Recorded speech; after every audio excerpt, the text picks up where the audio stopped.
नमस्कार, मैं हूं नगमा और आप देख रहे हैं हम लोग। और आज हम लोग में हम आपको सुनाएंगे कहानियां जेल के अंदर की, वो भी तिहाड़ जेल की। वो कहानियां जो कभी बाहर नहीं आई। तिहाड़ जेल, नई दिल्ली। इस पते के आसपास कोई भटकना भी नहीं चाहेगा, लेकिन इसके पीछे, इसकी चारदीवारी के पीछे एक पूरी दुनिया बसी है, एक बिल्कुल अलग दुनिया। उन हजारों लोगों की दुनिया जो यहाँ कैद हैं अलग अलग गुनाहों के लिए, कई बार किसी और के गुनाह के लिए भी और कई बार बिना किसी गुनाह के भी। उन तमाम लोगों ने इस कैद को अपनी दुनिया बना ली है। यहाँ भी जज्बातों के तमाम रंग मिलते हैं। दुख का स्या रंग हावी है, लेकिन खुशी की धनक भी खिल जाती है, उम्मीद की सुनहरी धूप भी है। जेल की चारदीवारी के अंदर से दुनिया की हर छोटी खुशी बहुत बड़ी लगती होगी। आज़ादी कितनी हसीन होती है ये समझ में आता होगा।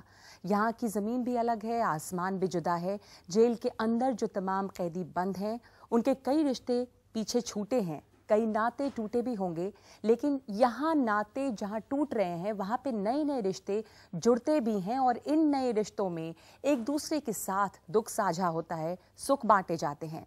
कैद के दौरान कैदियों के जो एहसासात हैं, उन्हें पहली बार समझने की कोशिश की है वर्तिका नंदा और विमला मेहरा ने। वर्तिका एक पत्रकार के तौर पर जेलों की कहानियों से रूबरू होती रहीं, खासकर तिहाड़ के वार्ड नंबर 6 में, यानी महिला वार्ड में उनका आना जाना होता रहा। विमला मेहरा उस वक्त तिहाड़ की डीजी थी। इनकी साझा कोशिश का नतीजा है तिनका तिनका तिहाड़, वो अनोखी किताब जो अब लिम्का बुक ऑफ रिकॉर्ड्स में है, सिर्फ इसलिए कि ये अपनी तरह की पहली किताब है जो जेल के अंदर बंद औरतों के सुख दुख को उन्हीं की आवाज़ में सामने लाती है, कविताओं की शक्ल में। जेल में सिमटी इन महिलाओं की कहानियां, उनके अंदर छुपे एहसास से लेकर किताब तक आने का जो सफ़र है, उसके बारे में हमें बताएंगी वर्तिका नंदा और विमला मेहरा। बहुत बहुत स्वागत है आप दोनों का, वर्तिका और विमला जी। वर्तिका, जिन्होंने तिनका तिनका तिहाड़ जाम की जो किताब है, जिसकी आज हम यहाँ चर्चा कर रहे हैं, जिसकी वजह से आज हम यहाँ सब जुटे, वो उसकी एडिटर हैं। कि किताब लिम्का बुक ऑफ रिकॉर्ड्स में शामिल हुई है। इसके अलावा वर्तिका ने बहुत सारी किताबें लिखी हैं, जिनमें से चंद के नाम मैं आपको बता दूं। उनकी किताबों में से एक है रानियां सब जानती हैं, थी, हूँ और रहूंगी। उन्हें लाडली पुरस्कार भी मिला, राष्ट्रपति से स्त्री शक्ति सम्मान भी मिला है।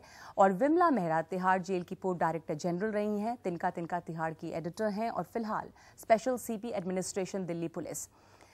तिनका तिनका तिहाड़ जो है, वर्तिका, मैं आपसे शुरू करना चाहती हूँ। तिहाड़ में जाने का आपने सोचा क्यों? जेल के अंदर अब गई क्यों? ये शुरुआत कैसे हुई थी? शुरुआत असल में 19 साल पहले इसका बीज उगा। वो इस तरह से जब मैंने एनडीटीवी को ज्वाइन किया जी, और मुझे क्राइम बीट कवर करने का मौका मिला, और शायद मैं देश की पहली ऐसी महिला पत्रकार बनी जिसे क्राइम बीट हेड करने का भी मौका मिला। और उस दौरान बहुत बार जेल जाने का अवसर होता रहा, लेकिन हर बार मुझे ये लगता रहा कि एक टेलीविज़न जर्नलिस्ट के नाते आप सिर्फ 1 मिनट की खबर करते हैं और लौट आते हैं। मैं कुछ बड़ा करना चाहती थी। और एनडीटीवी छोड़ने के बाद फिर मैं पीएचडी करने लगी, और जब पीएचडी का मेरा विषय रेप केसेस पर था। पिछले कई सालों में क्राइम्स जो अलग अलग हुए महिलाओं के खिलाफ, उन पर मैं कुछ हिस्सों में काम करती रही, जिनमें रेप था, डोमेस्टिक वायलेंस था, लेकिन तिहाड़ मेरे जहन में हमेशा रहा, क्योंकि मुझे लगा कि वहाँ पर सबसे ज़्यादा एक्सप्रेशंस की ज़रूरत है जी, कुछ करना चाहिए। और इसीलिए जब किरण बेदी जेल में थी तब कुछ कहानियाँ की, लेकिन बड़ी बात तब भी नहीं हो पाई।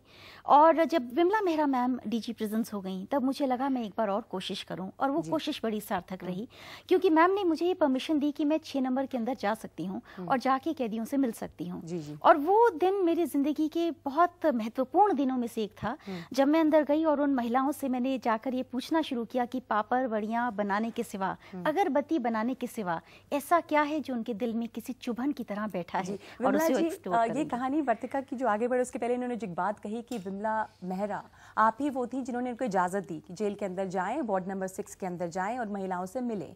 तो क्या बात थी जो इतना भरोसा जगाया वर्तिका ने और आपने उन्होंने अंदर जाने की इजाज़त दी? एक तो वर्तिका का अपना उत्साह और एक सब्जेक्ट से उनका जो लगाव था जी, वो, और मेरी खुद की इच्छा थी कि हम महिलाओं की जो समस्याएं हैं उनको समझें।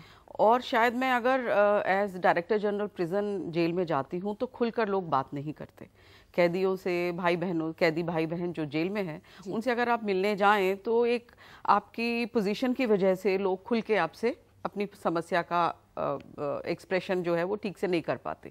तो मुझे लगता था कि किसी ना किसी तरह से अंदर जो काम हो रहा है, उनकी जो भावनाएं हैं या उनकी जो समस्याएं हैं वो मुझ तक पहुंचे। सबसे बड़ा कि हम लोगों ने पहले से ही सोच लिया था कि हम लोग कुछ ऐसा नया करेंगे मिलकर, और जिसमें हम जेल की अंदर की चीज़ों को बाहर के लोगों तक पहुंचा सकें। तो उसी मंशा को लेकर, उसी उद्देश्य को लेके आई एनकरेज्ड हर, और काफ़ी मेहनत की। और जेल में जाना अपने आप में एक डर का एहसास होता है जब आप जेल के वो जो 4 दीवारी है उसके अंदर आप जाते हैं।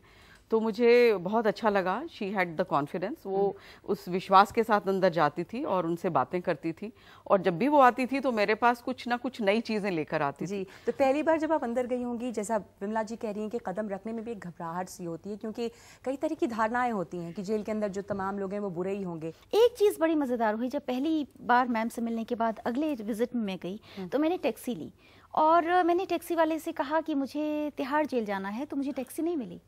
फिर मैंने दूसरी टैक्सी सर्विस को फ़ोन किया और मैंने कहा, मैंने पास का एक पता दिया और मैं उतरी तिहाड़ जेल में ही। लेकिन उस टैक्सी ड्राइवर ने मुझे बड़ी अजीब नज़र से देखा कि ये जेल में जा रही। फिर उसने, जब मैंने उससे पैसे दिए तो उसने कहा कि आप वापस लौटेंगी। तो मुझे लगा कि सोचा कि आप जेल के अंदर बंद होने के लिए खुद ही टैक्सी लेके जा रही खुद ही जा रही हूँ, तो मुझे या लगा कोई कि आपका जानने वाला जेल के अंदर होगा। बिल्कुल। तो मानसिकता बड़ी बदली। फिर 3-4 बार मैं ऑटो से गई, तो जब मैं वहां से ऑटो करती थी तो ऑटो वाला भी बड़ी अजीब नजर से देखता था। जो लोग नहीं जानते हैं कि तिनका तिनका तिहाड़ दरअसल क्या है, कविताओं का संग्रह है, वो सामने आया है।